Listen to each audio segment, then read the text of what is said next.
Welcome to Project Chatter, the podcast where PPM experts from various sectors talk about the latest trends. Listen to Val and Dale as they talk about tried and tested best practices and share their unfiltered thoughts about the industry.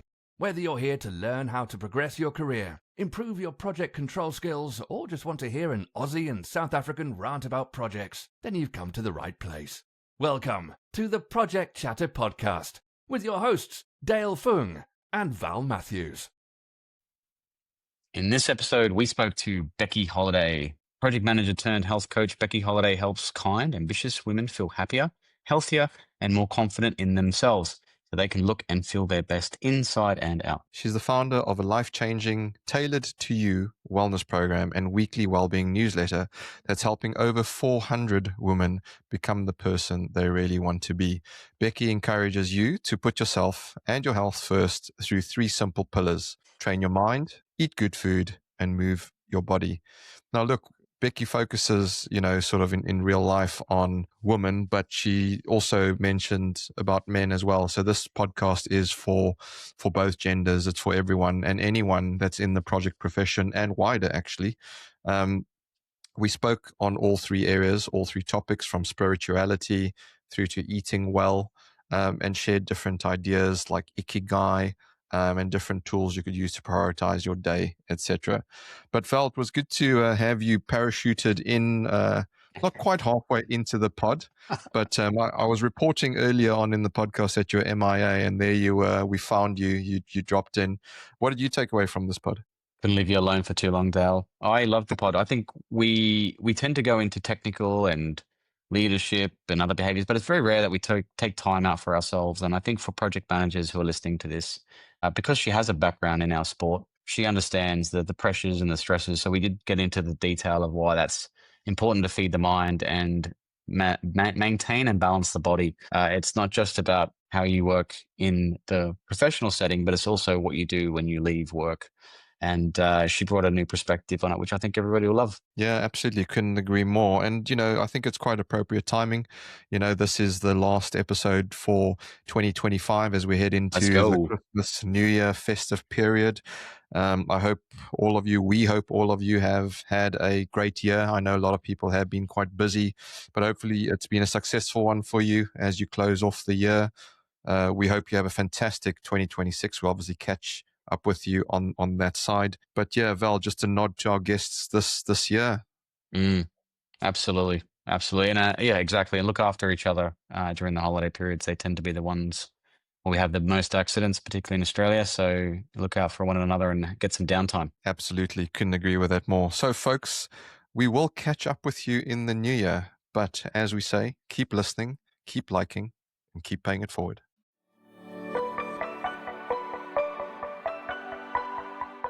Hello, project people, and welcome back to episode 210. It's amazing to be with you. Another episode as we close out 2025. Val's MIA. I am in the hot seat, flying solo once again, but I'll try and track him down. He's missing out on a fantastic guest on this episode, Becky Holliday. How are you doing, Becky? Yeah, I'm great. Thanks, Dale. How are you? I'm very well. I'm quite pleased that the winter in the UK has been fairly mild for us to date. I'm waiting for the cold snap to happen and, the flurry, but let's see how that goes. But look, it's your first time with us. It's your first time on a podcast. So this is hugely exciting. I think this episode is going to be absolutely amazing. I love the topic that you've brought to the table to discuss. But before we get in there, for those that don't know who you are, do you mind sort of sharing your origin story? Who is Becky? What have you done to date? What do you do now? All of the above. Absolutely. So Becky is a project manager turned health coach. So this happened a couple of years ago. So in October 2023, my role in project management actually got made redundant at that time. So I decided at that time to take a leap of faith and start something that I'd been thinking about for a while, which was health coaching. My mission being that I really want to help women in particular just feel happier, healthier, more confident in who they are. and how they look, because that helps them both personally and professionally achieve what they want. And I think a lot of us have an image in our head of who we want to be. And sometimes the gap between where we are now and where we want to be can be really overwhelming and frustrating. What I want to do is help women fill that gap as such and get from where they are now to where they want to be. So that's where I am now in terms of my experience as a project manager and why I really wanted to come on here. I was a project manager for 10 years. Really enjoyed it. I get that it's stressful. I get that it's a really busy role. And actually one of my sort of target customers, should we say, is busy professionals, project managers, for example, because I get it. I get that we want to be healthy, find work-life balance, but it's easy to say those things out loud. Actually, reality of getting there is a lot different, and that's what I want to help women do. Wow, that's absolutely amazing. And yeah, I think, anyone in projects, not just project managers, but project managers in particular as well, would be feeling the pressures of delivering, what's that tight deadline I've got to hit? I've got budgets and I've got overruns and I've got people that are going off sick or not delivering as I would wish, and all these various pressures. And I know, speaking to a lot of people this year, it has been a particularly busy year for a lot of people, regardless of whether you're a project engineer, whether you're on site, whether you are a project controller, a data analyst. I think, a lot of us in the profession have felt that pressure. And you certainly, have felt it, as you say, yourself, having been a project manager, and that's inspired you to do what you do now. So you talk about health. What type of health? Is it the physical health, the mental health, all of the above, spiritual health? How do you sort of bucket up health that you focus on? So kind of all of the above. So I say mental, emotional and physical health. I really try to cover those. I think that's where there's a bit of a gap in the market. I think a lot of people focus on either the physical, like personal trainers, lose weight, or we've got the mental health side of things, your gratitude journaling, all of the amazing conversation that's happening around mental health now. I'm trying to cover both because I feel like that's where I really struggled myself. For me, it's mindset and habits around that mental, emotional, physical health. If I'm a project professional listening to this episode and I go, Becky, that's fantastic, but I just don't have the time. How do I start? Because I need to look after my physical health. Great. What does that mean? Do I have to get in, 20 minutes of HIIT exercise? Do I have to go to the gym for an hour? What is that? And then you talk about emotional health. What does that look like? How do I start? I know you're particularly focusing on women, but men are sometimes just as bad or worse even with sharing their emotions. And then you talk about the mental health. And we know there's a lot of things that organizations do around mental health and well-being. We know that, you get things like Macmillan, time to talk and things like that. But oftentimes that's not enough. I think we're also losing the interaction we used to get pre-COVID, where you are together. You can share that little conversation, that little coffee, where it's not organized, whereas the more we're working from home, the more isolated we're feeling as well. So how do we fit all of this into our busy lives if we feel like we don't have time to actually address it? Yeah, absolutely. So time's the biggest sort of pushback I get. Even for people like joining my health coaching program, it's, well, how would I find the time to even have this 1 hour a week conversation with you? I'm so busy, I'm so stressed out. So I totally get it. There's a lot of people feeling that way. And for me, it's about simple habits. So I think where we can fall down a lot, I certainly do, as someone who's really ambitious and just wants to change everything at once. From Monday, going to eat really well. Every meal's going to be healthy. Going to exercise at least 4 times next week. Probably start meditating. All of the things. So I try to really take it back and simplify it for people. So we start really small. I would say just choose one thing. None of us want to choose one thing, but if you can just pull yourself back for a second and just think, well, when I've tried to do 20 things, how often has that worked for me? And if we can be honest with ourselves and say, actually, really, that doesn't work long term, simplify it, pull it back to one thing then, and just try it. Just use it as an experiment over the next week or two and choose one thing to change. So 2 minutes of meditation, maybe 5 minutes if you really want to push yourself. You know, instead of even 3 things that you're grateful for and writing those down, what's one thing you're grateful for? Just say it out loud when you're having your breakfast. Exercise-wise, I think walking's a really great place to start. Just if you really can't find the time to exercise, just go out for 10 minutes, either before you start work. I find that's really good because we get so pulled into work that we think we're going to go at 10 minutes at lunch and we don't. But if you're not a morning person, maybe go out for 10 minutes at lunch. Or something I think is really good is when you're working from home, when you've finished work, take that as your opportunity to go for a 10-minute walk. And that's your sort of switch between I've finished work now, it's my home life. So I think it's about finding little bits of time in your day and thinking what's one thing I can do over the next couple of weeks just to slightly improve one of those areas of your health. Yeah, I like that. I like that you kind of bookending your day because, you read things in social media and the news where, there's talk of this 996 now, right? Where you're working 9 a.m. to 9 p.m. 6 days a week, and that's sort of becoming the norm. And, you're thinking to yourself like, okay, is that where the world's going? But I thought AI was here and that was going to, help us to work less. So it's quite interesting in terms of how we get influenced in terms of our lifestyles and what we do by media and, dare I say it, the social media as well.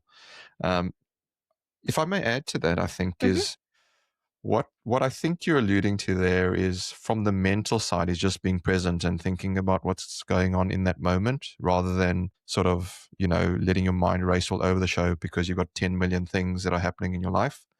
And then also just adding to the physical side is what can I do that's currently part of my routine? But I guess if we broke it down and sort of said, okay, well, if we wanted to start somewhere and pick it up and hey, we've got a guest. It's Mr. Val Matthews. There he is. Got off his plane. Morning, team. How we doing? We're great. Hi. We're great.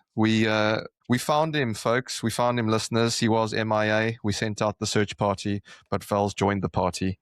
So great to have you on board, Val. But yeah, it's an interesting one because I think a lot of people don't know where to start, right? They don't know, Yes. if they're doing it right or not either. So I think I've said it on a previous episode is, for example, meditation could be as simple as just while you're brushing your teeth, thinking about brushing your teeth and nothing else, right? Don't think about anything else. And hopefully everyone brushes their teeth, It can just get into your routine. But I mean, let's take Val. Maybe Val's your a client or patient of yours struggling with mental health, well-being, physical health, well-being, can't fit it in. How would you diagnose him or how would you start with him? What would be your recommendations? What questions would you ask him? So the first thing I always start with is how are you feeling today then, Val? Is that a real question? I have no idea. I just woke up. So for me, pretty good. Pretty good. I feel pretty good. Good. And what thoughts are on your mind right now? Podcast, caffeine, and work, I think. So podcast, caffeine, and work. Okay. And health-wise, so this is a health coaching session, just in case you don't know, Val. Health-wise, what sort of things are you wanting to improve at the moment? What would you like to change? I'm a great case study right now. I don't know if you can see my eye, but right now, I've got a lovely blood spot on my eye. I'd like to fix that, please, Beck. Okay. And do you know any reason whatsoever that's there? No, what's caused it? No, I actually don't know this one. This is a trick question. I don't really know where that came from. I was in Dubai on Sunday and it just appeared there. Right. So it's not like, have you not slept well? Don't think so. Although, Dale, correct me if I'm wrong, I don't sleep much. Is that true? He's not a big sleeper, Becky. Okay. Yeah, that's probably true. But he does like to burn the midnight oil. Well, it actually burns the candle from both ends, to be honest. Okay. But yeah, I don't know. I would put it. He's Australian. I'd put it down to getting punched in the face or something like that. By kangaroo, is that what you're going to say? It's happened. It's happened. What, to you? No, God, no. God, no. I'd run away. I would absolutely run away. They're massive. But yeah, no, it's quite interesting. So you start by sort of checking in with them, right? By going, Always. what's your current lifestyle, what's your stresses, all that type of thing. And then how would you know whether or not, so I'm just trying to play this out, because if I'm listening to this episode, and let's say, I don't have the access to a Becky, or, for whatever reason, I Absolutely. I don't feel like I can access or tell anyone else about what's going on. If I want to self-diagnose, which isn't recommended, but if I want to, how would I know whether or not to start with my emotional health, my physical health, or my mental health? Okay.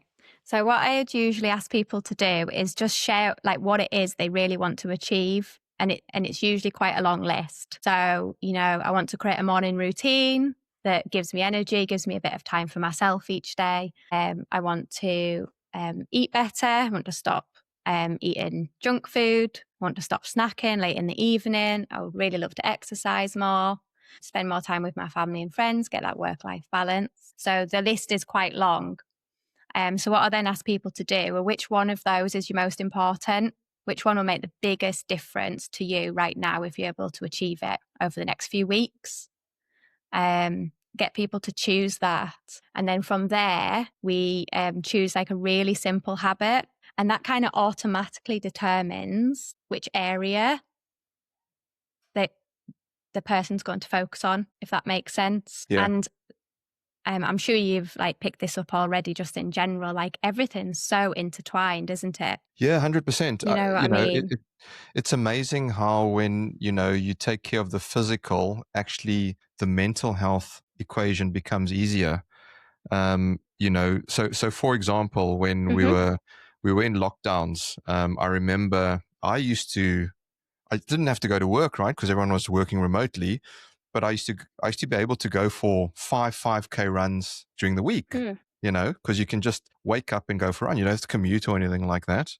But I used to try and fit in sort of mental health while I'm running. So while I was running, I was trying to be in that moment for the 5Ks of running and observing the people around me, the things that were going on around me, so that you're in that moment, focusing on my breathing. Could I control it? All that type of thing. But what I do know is, and I want to bring Val in here to wake him up. He's had 2 sips now of his coffee. I know Val's also a big advocate of the mental health side. You've done your fair share of, mental health. You also do some mentoring and coaching for younger kids and adults and teens and things like that, Val. We were talking earlier around how a lot of pressure is on project professionals, particular project managers, as well as those trying to deliver. I guess bringing you in fresh, Val, what's kind of your take on where we are as a profession when it comes to our health in general? Yeah, good question, Dale.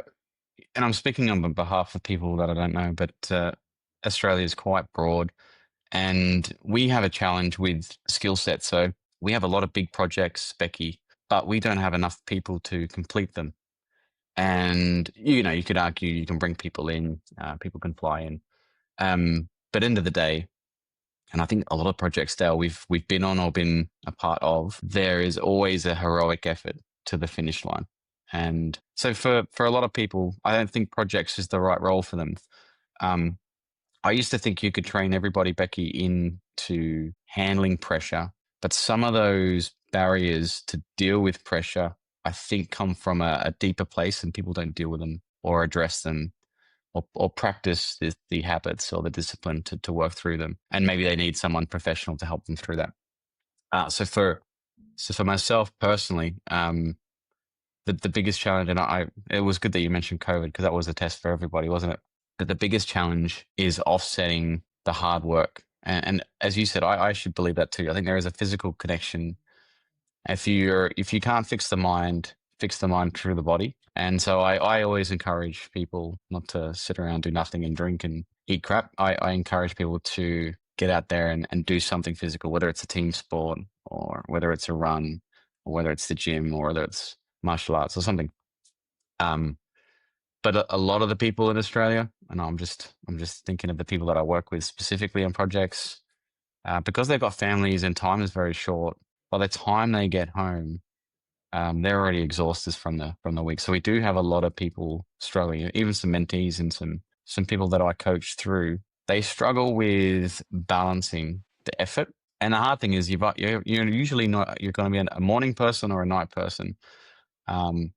I don't know too many people other than myself that will get up as well at 6, but then go to bed at 1 in the morning. So it's a tricky thing to do. You've got to find and carve out the time for yourself. What I usually say, Becky, is I say you should invest in yourself first, because there's no point having someone on the job who's only half there or is tired or is mentally fatigued or has a lot of pressure and they can't deal with it.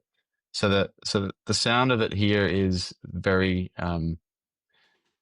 to get motivated is very difficult to find someone who wants to get disciplined in a physical space. But those that do very, very well, by the way. So Dale, those that have done the 5K runs every morning have got into some type of habitual behavior.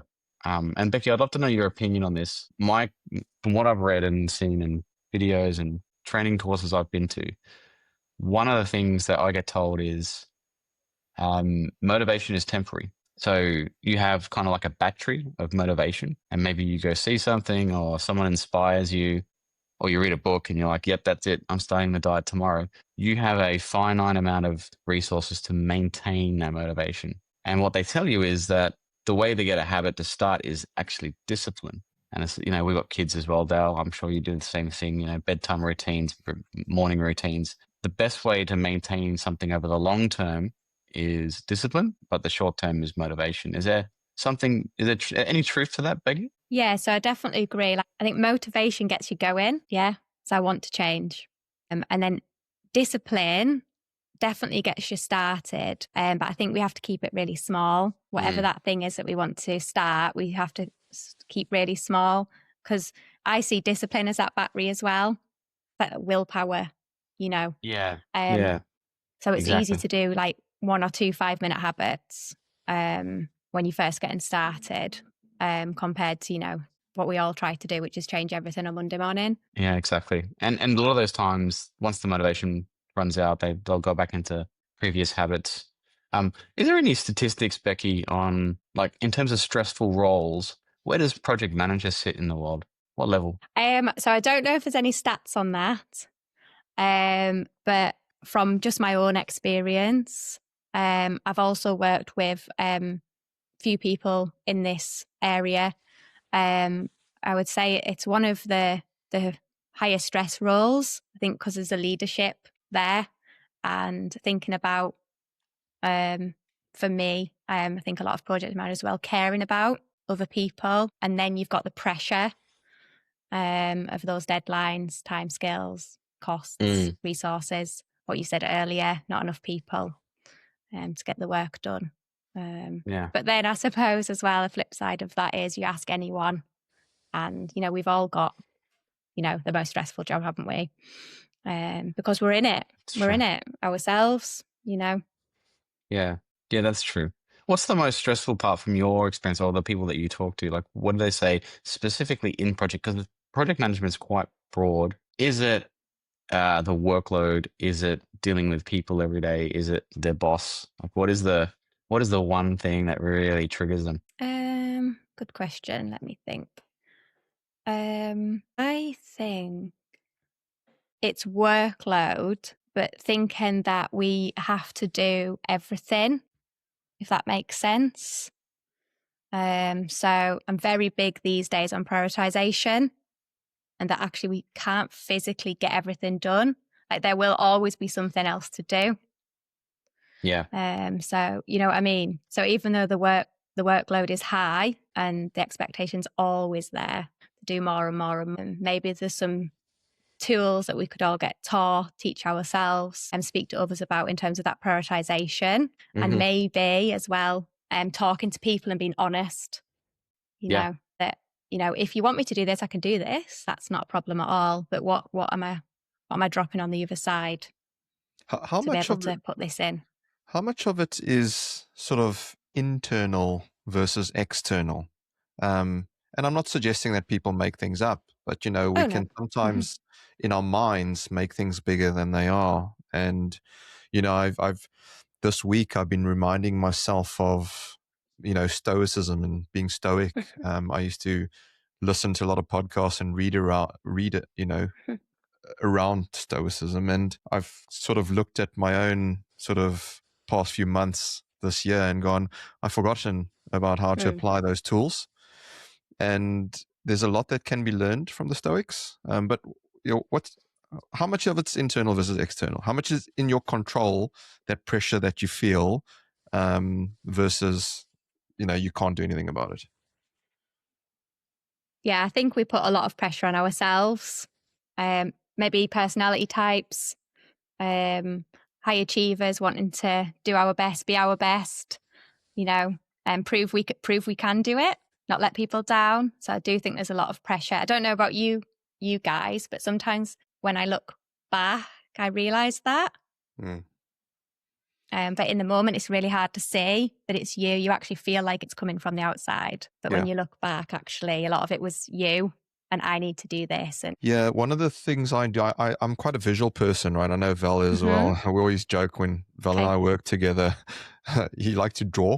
It's either triangles or circles. But one of the circles I like to draw for people, sort of two circles. I draw a circle and I draw a bigger one around that circle.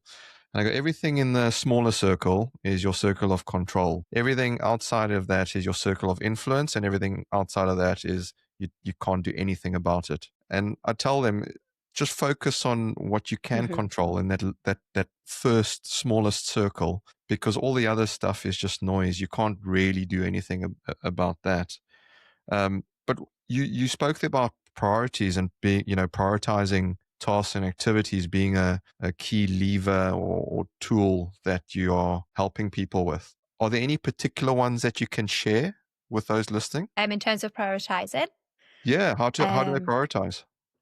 Yeah, so something that is easy to say out loud, difficult to do in practice, but makes a huge difference if you can really, back to that word of discipline, you can discipline yourself to do it, is when you're writing your to-do list, keep it to 3 items and watch how difficult that is to do. So your daily to-do list, keep it to 3 items. It doesn't mean you won't get more done, but if those are the only 3 things you get done today, will you be happy? And will you have achieved what you need to achieve today?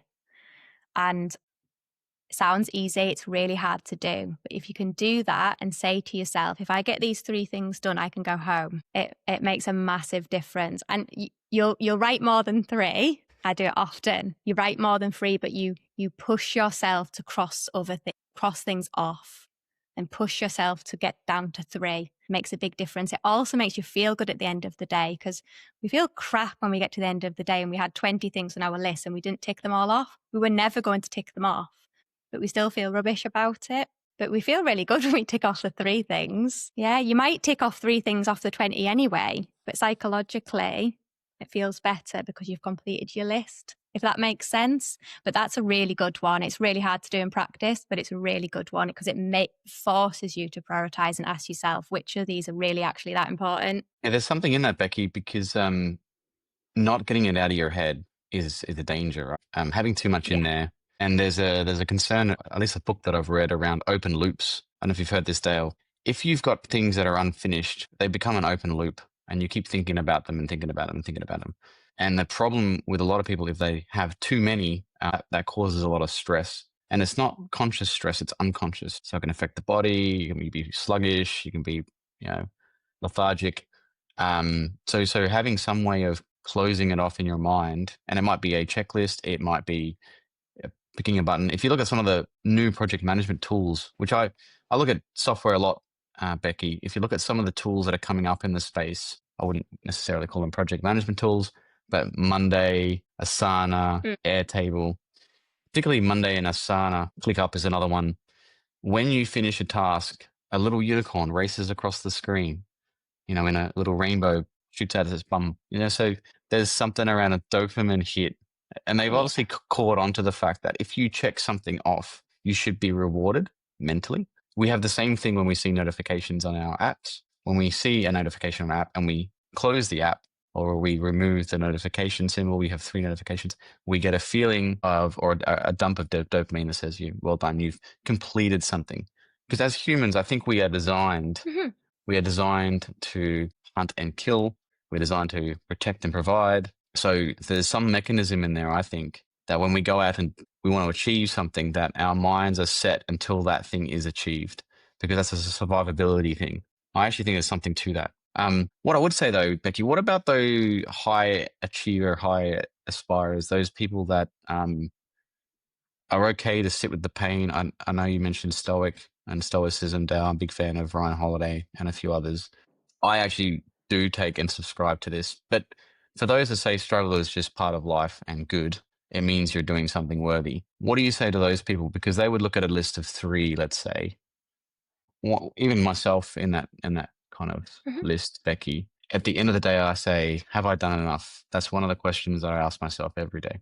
Have I done enough? Because I also know that life is finite. I also know that you have a period of time on this earth and you should value and appreciate it. It doesn't mean that you go and burn both ends or go and do as much as possible until you end up in hospital. But there's got to be some balance. How do you deal with the small group? Because it's not everybody. It's not for everybody. But I find there's a lot in the project management / project delivery space that are high achievers, highly functional, and they operate at a very high level. How do you deal with those guys?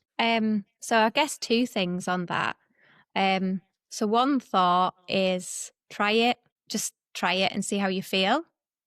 I see everything as an experiment. So if you try it for 3 days and you feel better, great. If you try it for 3 days and you think, oh my God, I could have achieved so much more, this doesn't work for me, I'm not using it, fine. Second point on that, Val, is know who you are. That makes sense. So if it doesn't stress you out and you feel balanced in terms of what you want out of life, for example, you feel healthy, you feel happy in yourself, keep going with what you're doing. Really know who you are. And that's what I would really say to those people. How do they do that, Becky? Is there somewhere they can go? Just anyone who's listening, is there somewhere they can go to find out who they are? Because it requires a bit of time and effort. Is there a question that they ask themselves? Is there a worksheet? Is there a person they go to? Yeah. So what I actually do with people who I work with is I take them through a 5-step process I call it a personal manifesto. And we work through really specific questions to help people identify who they are. So just a few examples of what those questions. So what do you value? What's really important to you? So for me, for example, it's health, growth, and love. For someone else, it might be being the best, financial freedom, and what else? Working really hard. So our lives are going to look quite different. So that's one of the key questions I ask. Also, what's your reason for working? What's your why? And I often say to people, we're told to find our why, but maybe it's worth thinking about your personal why and your professional why, and seeing how those sort of overlap and what that means your life might look like for you. And that can change as well. We go through different stages and seasons of life, don't we? So I always say nothing's set in stone as well. Yeah, Does that make sense? Does that answer your question? Absolutely. I've given the book out a lot, actually. The Japanese philosophy around ikigai. Have you looked into this? So it's No. it's kind of a personal philosophy where it's I guess it's a number of Venn diagrams to find your purpose and meaning in life, and it's a Japanese approach to what are you good at? What's your passion? What can you get paid for? What does the world need? Kind of thing. And the book's actually quite good because it's an instruction manual effectively for you to just sit with yourself, which I think is the first part, is just to have some time with yourself and kind of dump these things out into categories and then look for where your purpose is. Because I find a lot of the staff and teams and project people that I work with, they might understand their role, but role's different to identity. Identity's different to who you're or why you're here. And there's a whole bunch of spiritual aspects, I think, that we don't address. We kind of just put them to the side like they're not important. But people forget we've evolved with this sense of the world, right? And not any animal, there's no other animal that has that kind of sense of the world. And so Dale and I talk about pay it forward, and we talk about legacy, because in our value stream, somewhere in that top 5, that sits in there and it's kind of embedded and you cannot remove it. It's immovable. But for others, I kind of give them this book and they can go through this Venn diagram and just work out where they should roughly sit. And I think it's okay because some people have a lot of high expectations, Becky, in the short term. There's another book called Infinite Game where a lot of people think they can achieve a lot in the short term, but they don't think about the long term. They actually achieve a lot more in the long term if they had an end state and an infinite view. And Simon Sinek, I think, talks about this as well in one of his books. So the idea of having a long-term, a 30-year goal, or a 50-year goal, or, if you're married, at least a 20-year goal, as a minimum. So I think having longer-term goals also helps alleviate some pressure in your mind, because if everything's due tomorrow, that is definitely going to overload you. Would you agree with that, Dale and Becky? Or maybe get Dale in first and then Becky. Yeah, I mean, I think the biggest, I do agree with everything that's being said. I think the biggest thing is, and it sort of chimes with what you're saying, Becky, is one, using the different tools and techniques to find out, who you are and what makes you tick and what doesn't as well is also very important. Mm-hmm.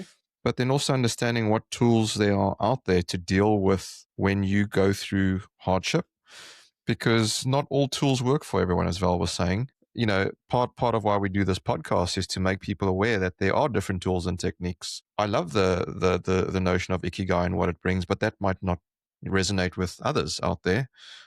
We talk about finding out, about ourselves and who we are, and you look at things like DISC models and Myers-Briggs and insights and 360 feedback and all these things. Sometimes that makes it more complicated for people because they might find out things about themselves they didn't realize, or are hard. It's hard to actually accept. So it doesn't always work. So I think, yeah, it's an interesting one. I don't know. Perhaps this episode isn't about giving people all the answers, but it's about encouraging them to ask the right questions, because ultimately that's what it's about, I reckon. But yeah, those are my thoughts, Becky. What do you think? Yeah, I agree actually with that comment. Asking the right questions of yourself, and that means making time for yourself to do that. And I don't know, I feel like this is linked to that. I'm a big advocate of teaching people the how. I think we kind of know the what, generally. But if we can teach people the how, even how do you make time to answer those questions for yourself? What happens if you sit down and you start procrastinating? How do you get past that block? So yeah, I agree. Lots of food for thought there, both. Plenty. But talking about food, one of the things that you look at as well is, because you talk about 3 things, right? And if I get this right, you talk about emotion, you talk about physical, but you also talk about eating right. Yeah. And a lot of times in the busy lives we have, it's easy just to grab something off the shelf, or it's a ready-made meal, or it's just, whatever it is, packet of crisps, a chocolate bar, whatever it might be. And eating healthy and eating right is actually, it takes time and it takes prep. I know Val's quite big in diet as well, and making sure that he fuels his long, 72-hour days. But it's true though, because how do we fit that in? Because if is it taking a Sunday afternoon and prepping your meals for the week? That doesn't always work for people. Some of us have kids. How does that look? How does eating right look for the average project professional? So I'm going to be controversial first. Yes, we love it. Sunday meal prep doesn't work. You get 2 days off a week if you're lucky, and we don't want to spend our Sunday afternoon doing meal prep. Like, I love healthy eating, I love nutrition, I'm really into it. I don't want to spend my Sunday afternoon meal prepping. So I just think we should move past that. What I recommend is focus on your breakfast first. If you need somewhere to focus on your breakfast first. You can prep a lot of breakfast things the night before that are healthy. So overnight oats is a really, really good one. Prep it before. You've got no excuses in the morning. It's there. It's ready. You can do 4 mornings, in one night. Just keep it simple. You can do Greek yogurt as well. Bread's got a bad rep. There's nothing wrong with it. So wholemeal toast with some peanut butter and banana. Keep it simple. We don't need to make everything so fancy. It doesn't need to look like Instagram. So yeah, definitely start with breakfast. And then just for me, it's about how can I eat healthy and save time, even in meals. Another example, always double it. If you can, triple it, but double it. You're not cooking then every single night. Double it, heat it up for the next day, or at least put it in the freezer. And then those nights where you really don't want to cook, you've always got something to pull out the freezer and eat. And then snack-wise, because that's something that a lot of people that I work with struggle with a lot.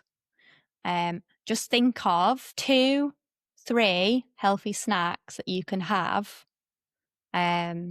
throughout the day that you can choose, depending on what you fancy, that are healthy. So like oat cakes, banana and peanut butter, nuts, some grapes. And people say, I don't want to eat the same thing all the time. But think about what you eat. You don't mix it up that much anyway. We're talking about swapping maybe from crisps, Snickers and Twixes to, bananas, nuts and some oat cakes.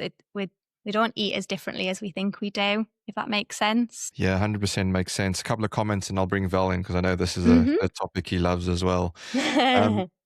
2 things I'd say is one repetition, particularly through the week, I think can also add benefits to mental health, particularly around decision fatigue, right? There's so many decisions we have to make during the day, during the week. And if it's one less decision to make on what I'm going to eat now, that just helps, right? Particularly if you've already made the decision for the week to go, I'm going to have a handful of nuts for my snack. The other thing that I was reading, which is quite interesting, and I've been practicing this for years now, so it's just the regular way I eat. It's not even a diet, inverted commas, anymore. Well, it is a diet, but you know what I mean. Yeah, I do. Is intermittent fasting, right? So I don't eat breakfast. And what I was reading about that is that if you practice putting your body through mini micro stresses, you create resilience. And so I remember when I first started this, I was like, bloody hell, this is difficult. Like I'm skipping breakfast, I'm sort of 9:30, 10 o'clock, you start getting hungry and all of that. But now I don't even bother. I can go till 1, 2 o'clock sometimes before I have my first meal. But then there's also obviously the other health benefits that brings with it, by fasting. And there's a lot being said these days about fasting, that it's not just the internal health benefits, but the mental as well. But it's also about what you eat, not just when you eat it. So yeah, Val, how about you? You've been sort of trying to, biohack your body for a few years now. I take all sorts of different things, Becky. I have a morning routine, but similar to Dale, I'm big on fasting, and I think that's a personal thing. And then there's some interesting studies around blood types and how people genetically are predisposition to have the effect work for them. Because some people, it's the same as going to the gym. Sometimes you have to have a certain gym workout for your muscles to be activated or fatigued enough to grow. Not everyone's got the same program as such. So I kind of stay away from the whites. As racist as it sounds, I don't eat the flours, the spaghettis, the pastas, the breads, even though I love them. I would argue that you could, on a holiday or a special event, have a bit of cake, whatever. But generally, and even yesterday was a good example, I didn't eat until maybe 4:30 in the afternoon. And because I'm training almost twice a day, that's almost 2 hours of training, maybe even more. Your body is completely depleted. And you do go into this keto state, and there's a lot of interesting books. There's a great book by Tim Ferriss on the 4-hour body. And there's some interesting ones around vitamins as well. There's a guy called Dave Asprey. Have you heard of the bulletproof method? By a guy called Dave Asprey. Yeah. The bulletproof coffee. So a little bit of MCT oil, a stick of butter in there. That for me is like the most amazing thing I found. I've been doing it since Dale and I met. The reason why is it just keeps you at a level playing field for a long period of time without needing food. And one of the challenges I know we see a lot in Australia, I'm sure the UK is the same, around obesity. a lot of the challenge is actually habitual. Like it's just very easy to eat a lot of this food and you don't feel satisfied once you've eaten it. And so that's a trick in the food industry, right? Everybody knows it. Yeah. They put certain things in there that will satisfy you, but not fill you up. And so you've got to be conscious of this when you eat anything that's not home cooked, then there is a risk that it's not going to fill you. And so I try and avoid snacking altogether. I'd rather fill up on water and caffeine than get into the habit of having small snacks because they can definitely then get you hungry about other things. One of the things I wanted to ask you is there any benefit in legal mushrooms? I'm not saying illegal mushrooms, I'm saying legal mushrooms. There's a lot of studies around the effects of mushrooms on habit, focus, behavior, sleep cycles. I'm just curious about your experience and whether any one of you, your friends or colleagues or patients would utilize mushrooms to help. So I'm going to be really honest, that's not something that I've looked into, and it's not something that anyone I've worked with has actually mentioned. So I don't actually know, but I will make a note to research that because I hadn't heard of that. Heard of like mushroom coffee starting to get big, isn't it? Absolutely. There's some few out there. There's reishi, lion's mane, cordyceps. I literally have a whole list. My whole kitchen, actually, top shelf, is just these little drippers of coffee of mushrooms, and you put them in your coffee. And obviously, I think you said something before, which I think is really important. You said experiment. I think for everyone listening, try things out, give it a couple of weeks, note it down. Does it make you feel better? Are you sleeping better? We've all got probably smart watches or some device or an Oura ring or something. Try and be scientific about it because it might be the best thing you've done. And there was, I think it was what's his name? Greca. He talks about having a methylation test to find out how you convert foods and amino acids into actual energy. And if you have this one test, which is quite expensive, I'm told, I haven't had it myself, it will tell you what you're missing in terms of vitamins or what your body needs in terms of amino acids. And so for life, rather than just short-term, long-term, you may be actually missing a very key component that makes you feel lethargic. And that may be related to procrastination. So if we can address the body, we can also help the mind. Have you heard of the methylation test before? No, I've not heard of that. No. Okay. See, I told you, Dale will tell you. Something else to note down. This is a fun area of my life. Yeah, I love it. One of the things I think we haven't really addressed as well is the spiritual. And it's an odd thing to say in a project management podcast, but because I'm getting older, and as you get older, you reflect a lot more. I find like I think a lot more about the spiritual thing. And I say thing because it means different things to different people. I'm not just talking about religion, just talking about maybe the why is in there somewhere, the purpose, why are we all here? You maybe have deeper reflections the older you get. I think when you're younger, it's just all about, making your way in the world, you're feeding the ego, let's get some things done. And then you look back and you're like, what am I doing? How can I make a bigger impact? How can I help the community that I live in? What is my legacy when I'm gone going to be? How do I, teach my kids the right way from the wrong way, which is a big issue at the moment, in particular in Australia.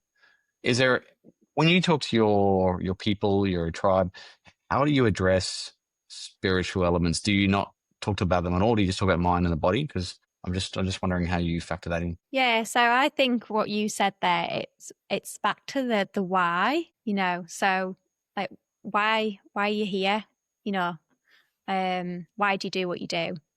That's how I touch on the spiritual side of things.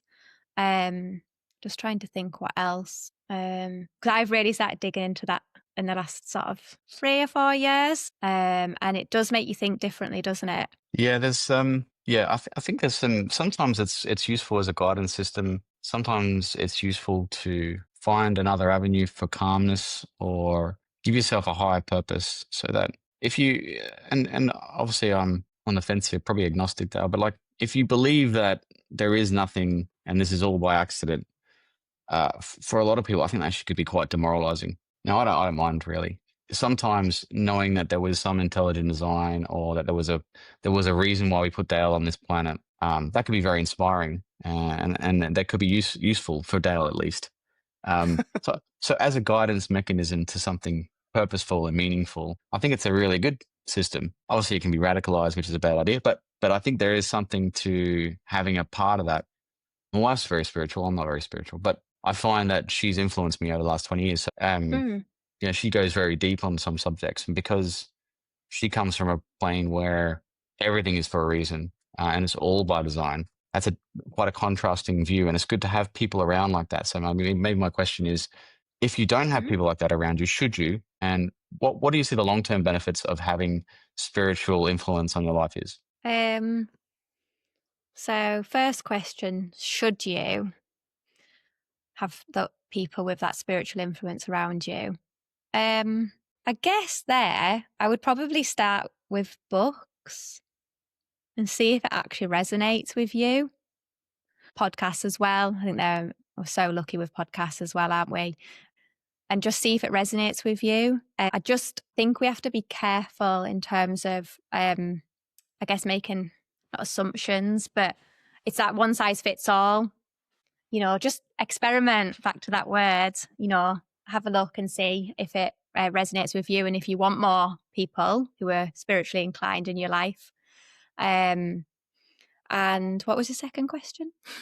It was more about having people like that in your circle, and the value of that. Is there any value? Yeah, like for me and my personality type, definitely. And actually, I don't know about you, Dale, be interested to hear, but what you said there, Val, you said you're not very spiritual, but actually sounds like it's benefited you a lot that your partner is. That's correct. Yes. Which is really Very helpful. interesting. Really interesting. I'll just Yeah, comment on that before you get into Go that. ahead.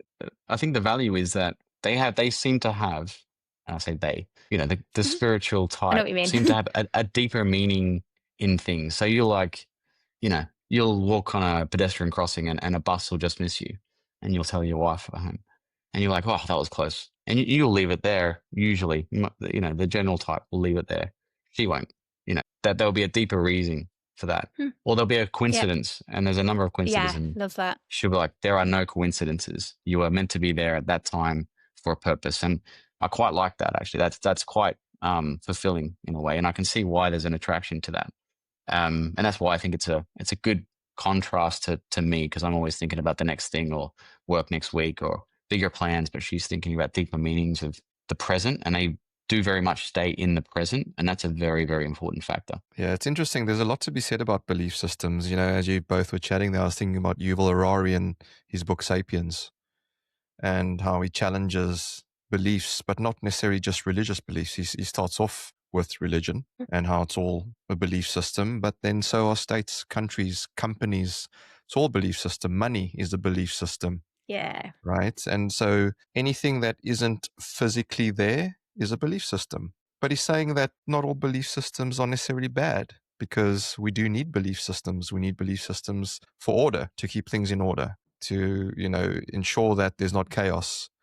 And so, I guess in terms of when spirituality falls into that bucket of belief systems. And I think it comes back to what you're saying there, Becky. If there's a belief system that you've got that works for you, that is positive on your life and the goals you set, whether they be health goals, emotional goals, career goals, family goals, friendship goals, whatever they are, then surely it's not a bad thing, right? That's what I would say to it. If you don't really have a distinct belief system, yet all of those other areas of your life are fulfilled, then perhaps, it's not something you need right now, but keep your mind open and curious to, if the time comes when you need to explore it, then be open to exploring it. I think I was having this chat with a close friend of mine the other day, and I was saying, the good and the bad thing about getting older and getting wiser, inverted commas, right, is the more you know. Everyone told you when you're younger, education is power, knowledge is power, go out there and learn how the world works and learn as much as you can, absorb it all. And we do that, and we ask questions and we're curious. But oftentimes when you know how everything works, you also know what can go wrong. And that sometimes adds to pressure, stresses, and the like on us all when we get older. There's this thing called midlife crisis that a lot of people go through as well. There's this other thing called Blue Monday that's coming up early next year as well. So hopefully a lot of people are listening to this and have got the right, measures in place to deal with those times when they are on their lows. But yeah, those are some of my thoughts. But look, if people are listening to this, Becky, and I know we're sort of heading towards the end of the pod, what are some of the key areas of focus that we haven't really spoken about yet that you'd really want to put on the table to go, hey, look, if there's nothing else, this is what you should be thinking about? Yeah, so I focus on 3 pillars, and I think train your mind first. So particularly train your mind to be kind to yourself. And manage your thoughts, manage your feelings, by training yourself sort of in advance. So that's sort of the top thing that I would say to people to concentrate on. And then just, I guess, to complete that, in case people are wondering what the second 2 are, it's eat good food, like nourish yourself. And then thirdly is just move your body, and exercise, totally into exercise, but just start small. Right at the beginning, we talked about going for a walk. I think we need to simplify things. So that's why I've tried to break things down into those 3 core pillars. Hope that helps. Yeah, no, absolutely. I love it. I love it that it is simple, because people then can pick it up and fit it into their lives. You talk to, and this isn't an accolade at all, but you talk to people like Val and myself, and we're constantly on the go. And we want complex things to bring into our lives, and actually the simplification might be the way to go, Val. But yeah, what are your thoughts, Val? Any final thoughts? Yeah, I agree. I mean, I think we don't often do conversations around health and well-being, so it's always good to have a mix with the listeners.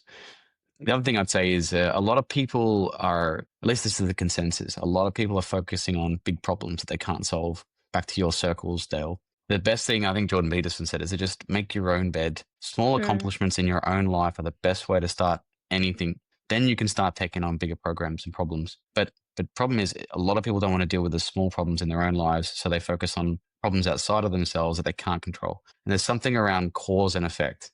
And I think you are the cause of everything that you have in your life. You are the sum total of all the decisions you've ever made. So if you're not where you're meant to be, that's on you. First thing you should do is fix that.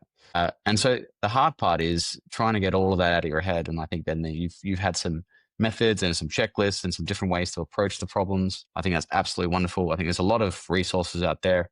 I think I was complaining to my daughter the other day that you guys have so much information. I mean, it's just, we never had this when we were growing up, I'm pretty sure. So if you wanted to know anything, you had to go to the library and find a book and then read the book and then take notes and then read your notes. Now, literally everything is at your fingertips. There's never been a better time to learn and grow and get a hold of yourself. But thanks for your time today, Becky. More than welcome. Thanks for having me. I've loved our conversation. I love what you guys are doing with this podcast. It's really great. Thank you. Yeah.